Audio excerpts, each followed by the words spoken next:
This video has been created strictly for educational and documentary purposes. It offers an in-depth analysis of a real-life tragedy in order to identify behavioral patterns, warning signs, and systemic failures that may have contributed to the outcome. There are documented cases where content like this has contributed to early detection of abuse and even saved lives. Blind love can become more than just a cause of internal suffering or depression. It can lead to real victims. Today, we'll tell a story where such love cost the life of an innocent child. Before we begin, please take a moment to let us know what city you're watching from. What's the weather like where you are right now? And most importantly, are you already subscribed to this channel? If you're not, let us know in the comments what we can do to earn your subscription. We're working hard to build one of the most meaningful and impactful true crime communities in the world, and your feedback matters deeply to us.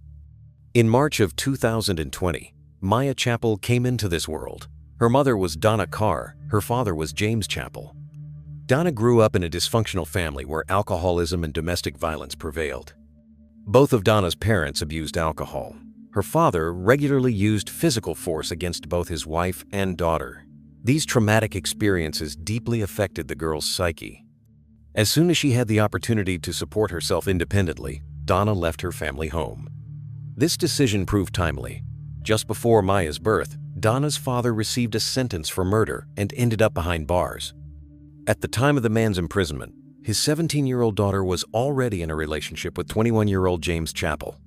Those around them considered Donna emotionally immature for serious relationships, marriage, and especially for raising a child. However, the girl felt an acute need for love and affection. Moreover, her partner gave her the opportunity to finally break away from her traumatic family environment. The couple got married and awaited the arrival of their child. After her father ended up in prison, Donna's mother filed for divorce and began a new relationship. Her mother's new husband quickly found common ground with Donna and showed warmth toward little Maya. Unfortunately, marriage to James did not bring the young woman the happiness she desired.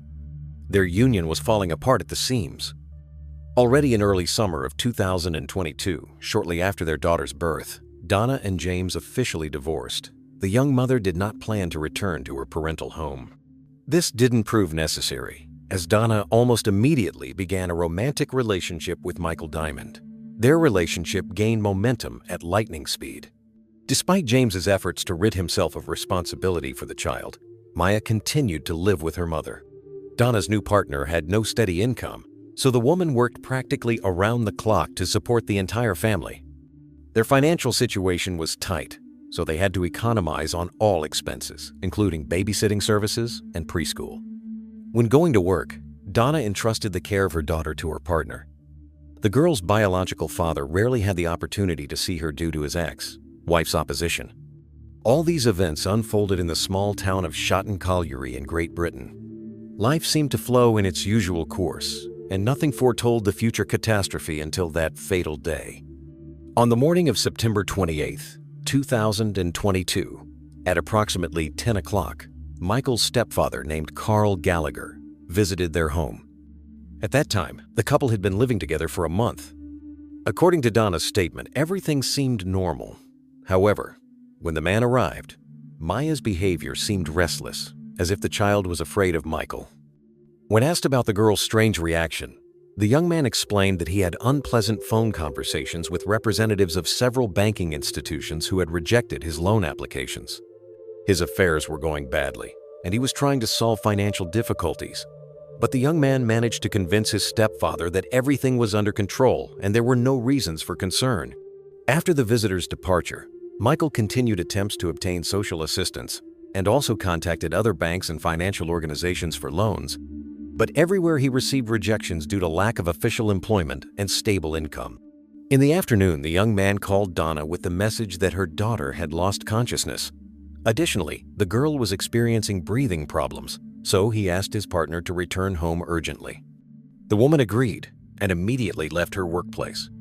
Immediately after this conversation, Michael dialed 999, Great Britain's emergency service number.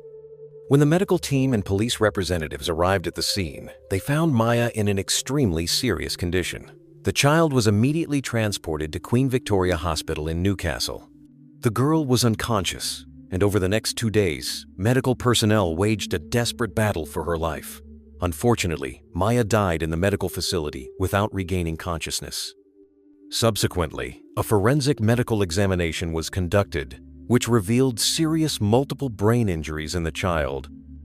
5 specialists immediately concluded that such injuries could have appeared as a result of cruel treatment of the minor. The doctors who treated the girl were shocked by the scale of the abuse. Numerous injuries of varying degrees of severity were found on Maya's body, but establishing the exact sequence of events was impossible.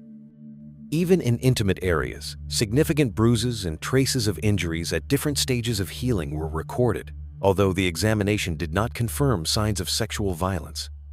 Analysis of the bruises' condition showed that the main part of the injuries was inflicted precisely on September 28th, on the day when everything was going badly for Michael from early morning. Donna and Michael were interrogated separately. Both categorically denied the fact of cruel treatment of the child, while offering various explanations. They claimed that the child was extremely active, ran a lot, and often fell, so all these bruises were obtained naturally. But medical experts refuted such claims. Doctors insisted that the child could not have inflicted such serious injuries on herself in any way. Investigators began a detailed investigation into the circumstances of the minor's death.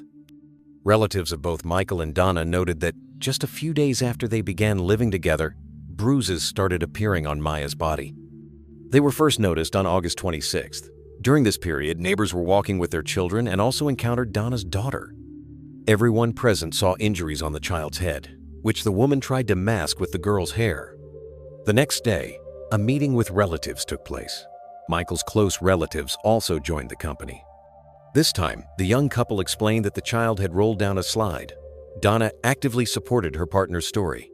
At that moment, they managed to calm everyone present, although trust in this version was doubtful already during that meeting, since the bruise formed not only on the head but also inside Maya's left ear. It's hard to imagine a situation where such an injury could occur accidentally. Besides this, spotted marks were visible around the jaw, resembling bruises from finger pressure. On September 5th, Michael called his girlfriend at work with the message that Maya was having certain breathing problems. When Donna received permission to leave and returned home, the situation seemed normal, but fresh traces of injuries appeared on the child's body. Her partner immediately explained them as accidental falls in the yard where they spent time while the mother was at work. Donna herself walked with her daughter the next day. Several acquaintances immediately noticed a cut that appeared on her nose. A few days later, the girl had a split lip. The explanations remained approximately identical each time. She was running, fell, hit herself. Later, the child was temporarily entrusted to Donna's mother so that the grandmother could spend some time with her. They had a good relationship with the stepfather. That same evening, while bathing the child, the man discovered bruises all over her body. He even took a photograph and sent it to Donna, after which he recommended that she and the girl seek medical attention together. She heeded this recommendation. When the doctor inquired about what was happening, the woman told the usual story about the child being clumsy and extremely active, constantly bumping into objects indoors and outdoors. The doctor believed her words, and no one decided to contact law enforcement representatives. On September 14th, Maya first visited the kindergarten located near the home where the couple lived. Such visits were planned for getting used to the kindergarten. The child really enjoyed it there, but this was the only time she was there, because Donna immediately had to answer questions from staff about the origin of the injuries. The young mother stopped taking her daughter there. Educators even contacted her, trying to convince her to bring Maya to this group. Donna declined the offers, citing that the child didn't want to go or was unwell. As a result, they quickly stopped demanding this from her. On September 15th, the daughter was supposed to be handed over to her biological father, James, but Donna refused to do this under the pretext that the girl was unwell due to some illness. Instead, she left her with her mother and stepfather. The man decided to go with the child to his relative who had experience working as a nurse. That day, they noticed a large, unusual bruise in the buttocks area. It wasn't visible through the diaper, but after removing it, it became obvious. This bruise caused concern for the stepfather and the nurse. They contacted the girl's mother for explanations. All this sounded illogical, so they decided to take several photographs to document this strange injury. On the following weekend, Maya was again visiting relatives. They noticed fresh injuries, which included 4 bruises on her chest. Most striking was the indifference of the young mother, who continued to persistently explain everything as accidents. Already on September 27th, Michael called Donna at work and reported that Maya had developed another bruise while they were having fun outside. Despite all these disturbing episodes, Donna calmly reacted to everything and continued to go to work daily, leaving the child alone with Michael. As it turned out, the girl's mother repeatedly deceived the child's father, her stepfather and mother, kindergarten educators, and also her employer regarding her daughter's condition and health. All this was aimed at hiding the real culprit of these bruises, who, according to detectives' conviction, was Michael. Donna was the first to be interrogated and continued to lie. Trying to justify her lies, she even invented a story about being pregnant at the moment when Maya's beatings were occurring, and then she had a miscarriage from stress when the girl died. This allowed her to blame everything on emotional shock. It was impossible to obtain useful information from Donna, but concerned family members proved much more talkative.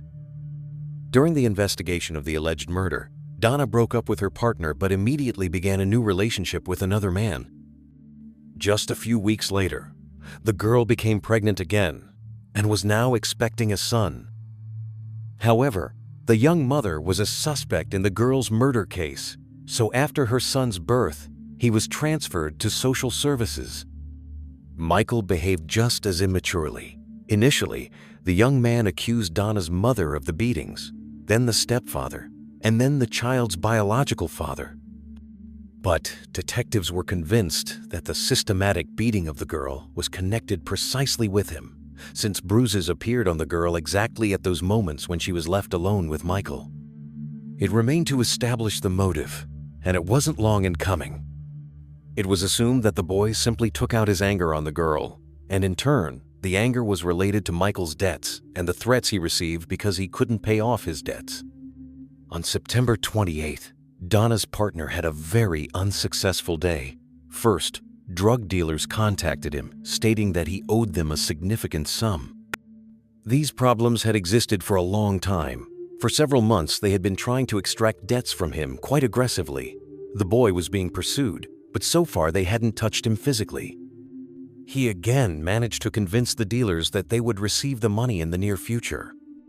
In reality, he didn't have the necessary sum, so he was looking for ways to obtain it.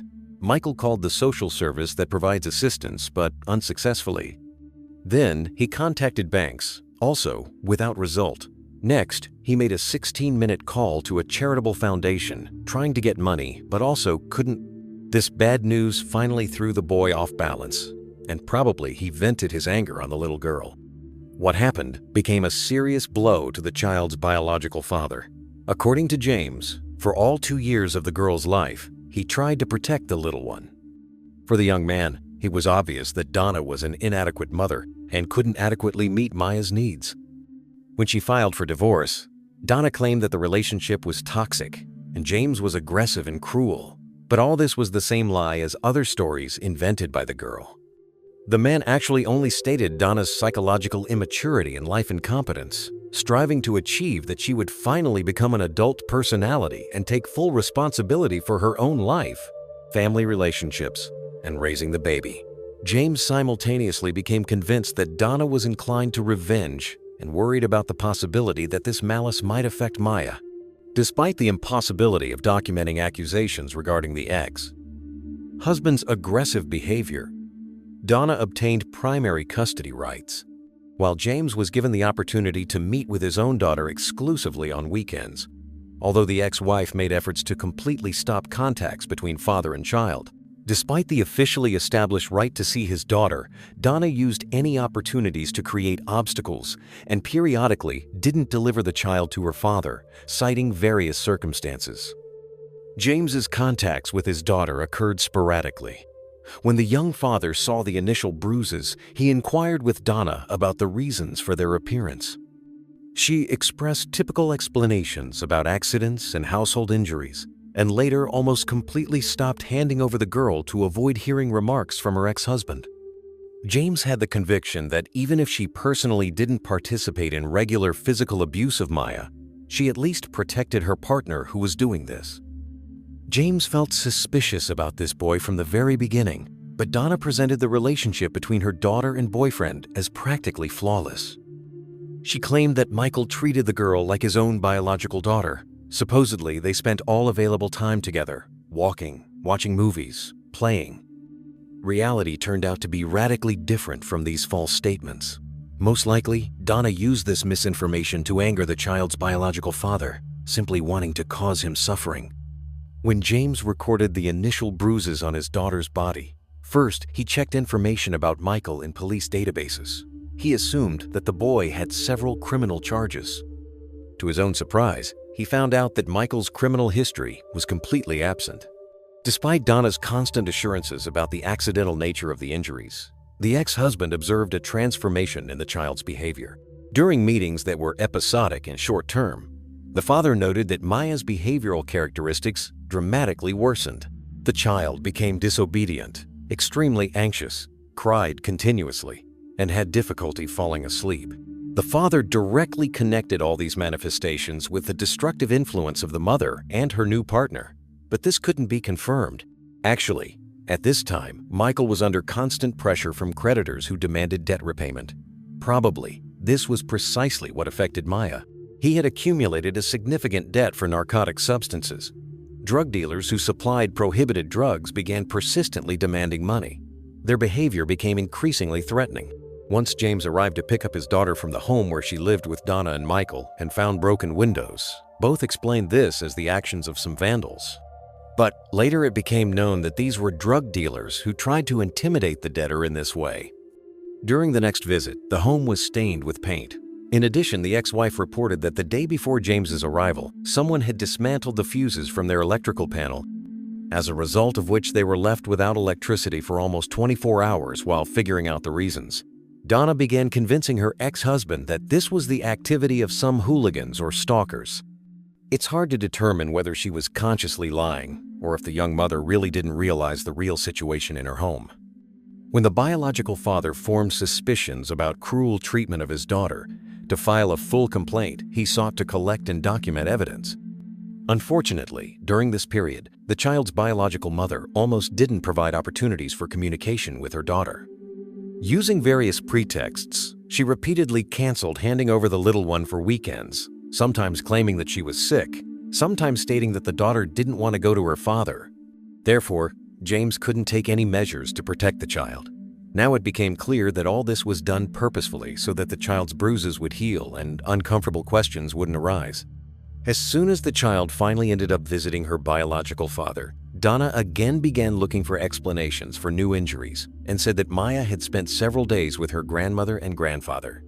Now they became the culprits who didn't properly watch the baby. To James's great misfortune, Maya herself, due to her age, communicated very limitedly.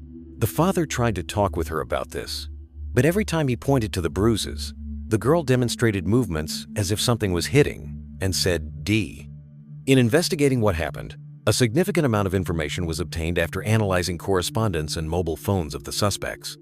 Before this boy appeared in her life, nothing similar had happened to the child, but even these striking transformations didn't cause any doubts in the biological mother. She continued to unconditionally trust what she was told, but the situation was complicated by the lack of punishment. When James began actively investigating what was happening to the child, Donna became alert and seriously spoke with her cohabitant, since Maya really had received several strange bruises that resembled bites. After this came Michael's strangest excuse. He claimed that the girl was biting herself. Then detectives had the question of why. Against the background of all the strange injuries and suspicious behavior of the boyfriend, Donna didn't contact medical institutions, law enforcement agencies, or other specialists. The young mother cited her inexperience. Michael himself, when all relatives began asking uncomfortable questions about the girl's injuries, simply stated that if they didn't stop asking all these questions and didn't stop interfering in other people's affairs, then he would no longer care for Maya. Contrary to expectations, Donna's reaction to this statement was contradictory. She began convincing her boyfriend that she trusted him, began justifying her behavior and the need for economy. The dialogue ended with Donna confessing her love to him, saying that she trusted him and wanted him to continue caring for her daughter. Instead of checking suspicions against Michael, she continued to justify him. Even when they showed her photographs of her beaten daughter, she assured everyone that if not for her young husband's care, Maya would have been even more injured. Conversations between the lovers ended with Michael assuring Donna that under no circumstances would he touch her daughter, and she assured that she would never think so badly of him. Even when, on that fatal day, Michael sent a message that Maya was suffocating, the young mother ended the short dialogue by saying that she loved her boyfriend and didn't want to lose him. It seemed that the fate of the little one didn't concern her at all. When the child was found at home still alive, serious suspicions of domestic violence immediately arose. In the medical institution, more than 50 bruises at different stages of healing were recorded on her body. Among them were very suspicious traces resembling bites. After the autopsy, the forensic expert concluded that the child had suffered prolonged beating with a blunt object, probably by an adult's fists. Everything pointed to Michael. The largest number of injuries was concentrated in the area of the little one's head and stomach. They assumed that she could have been thrown against the floor using force. In the opinion of the surgeon who tried to save Maya, she looked as if she had fallen from a great height or been in a high-speed car accident. Upon hearing these horrific assumptions, Donna finally began to suspect something, judging by her confession. However, detectives believed that the mother was pretending once again, since the child's condition was the result not of spontaneous actions, but of systematic beatings by her cohabitant. This was not a secret to her. Her surroundings spoke about this and asked the young mother to think. When law enforcement officers and paramedics arrived at the couple's home to transport Maya to the hospital, 27-year-old Michael was arrested. Law enforcement had grounds to suspect the young man of systematic domestic violence. During the first interrogation, he categorically rejected any accusations. After the child's death in the hospital, he was charged with murder. In the second interrogation, where he already figured as the main suspect, the man continued to deny his involvement in the crime. He claimed that their relationship with the child was harmonious and filled with mutual affection.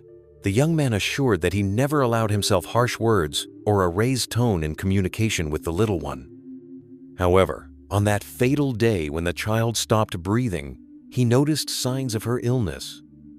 Until the moment the 2-year-old girl lost consciousness, they were engaged in a joint game on the Xbox gaming console, after which she went to her room. Michael remained to continue playing, and approximately 10 minutes later, he heard a loud sound of impact coming from the child's bedroom. He got up intending to find out the cause of the noise. While getting up, a similar sound repeated a second time. He found Maya motionless on the floor of the room. In his opinion, the girl had rolled off the bed onto the floor twice. Such a version raised serious doubts about its authenticity. He immediately noticed the intermittent nature of the little one's breathing, so he called his girlfriend at home and later contacted the emergency medical service. The operator maintained telephone contact with Michael until the ambulance crew arrived. He was given detailed instructions on providing emergency medical aid. According to the young man's statement, he performed artificial respiration and indirect heart massage procedures. All these statements were false, since even several falls from the bed couldn't cause such a large number of bruises on the body. All signs indicated prolonged systematic abuse of the child, but Michael refused to admit this. Later, detectives conducted a conversation with the young man's stepfather, who had visited their home that same morning. The girl's behavior so confused him that initially, he even considered taking her with him. According to the man, she was crying profusely, calling for her mother, showing signs of severe fright, and even trying to hide when Michael appeared. It was absolutely clear that this person's presence caused acute discomfort in the child. When the stepfather expressed his concerns to the boy, he assured that everything was fine and convinced him not to worry about trifles. Despite the reassurance, the man managed to record video footage of the girl's unusual behavior. Later, these recordings became important evidence in court that refuted Michael's testimony. Investigators discovered numerous telephone conversations related to Michael's financial problems and were astounded by the time intervals. The call to the dispatch service was made from a landline phone, but during the dispatcher's consultation on providing first aid, another call was made to a banking institution from a mobile phone. The criminal simply left the child dying in the room and briefly stepped away to arrange another loan by phone. The child's fate was absolutely indifferent to him. Besides all these episodes and suspicious actions of the young man, investigators found out that he wasn't faithful to his girlfriend. Actually, he had an active account on an online dating platform. Throughout his cohabitation with Donna, he continued correspondence and meetings with other women. Even correspondence was discovered where one of these lovers reported her pregnancy by him. After this message, communication with her immediately stopped. Besides prohibited narcotic substances, Michael used anabolic steroids. These drugs could influence his tendency toward aggression and unstable emotional state, especially in combination with drugs. At certain moments, he lost control over himself. As a result, Maya suffered. Donna continued to claim that she knew nothing about this. The young mother was also arrested and charged with cruel treatment of her daughter. It was believed that through her passivity, she contributed to domestic violence. Donna was warned about the dangerous situation, but she took no measures to protect her daughter from beatings. Instead, she supported Michael and stated that she wouldn't leave him. In October of 2023, court hearings began in Donna's case. At this time, the deceased child's biological mother stated that she was so enchanted by her partner that it deprived her of the ability to soberly assess the situation. She simply didn't pay attention to what was happening and didn't trust close people who warned about the harm her cohabitant was causing her daughter. According to her statements, the young mother didn't understand the possible consequences of such behavior by the boy. For some time, Donna didn't even realize that law enforcement was placing partial responsibility on her for the tragedy. When the lawyer managed to explain these obvious things to his client, she changed her position. It seemed that now the young mother felt remorse. However, few people really believed in the sincerity of her experiences. During court sessions, the defense attorney tried to present her as a victim who had suffered from violence in her own family during childhood at the hands of a cruel father for a long time. As a result, he committed murder. Donna was accustomed to cruel treatment, which became a normal way of life for her. Emotional traumas deformed her consciousness and didn't allow her to realize what consequences this could lead to for the child. All these defense arguments could at best evoke sympathy from the jury, since they in no way justified her indifference to the girl's fate. During the trial, Donna stated that now it was even unpleasant for her to be in the same room with Michael. However, in her emotional story, she revealed another lie. According to Donna's previous words, after the girl's death, she had an involuntary miscarriage. Detectives had already heard this version before. Now she went further in her statements. If earlier during interrogations she talked about an ordinary pregnancy, now she was talking about twins by Michael. As in the previous case, their fate ended tragically.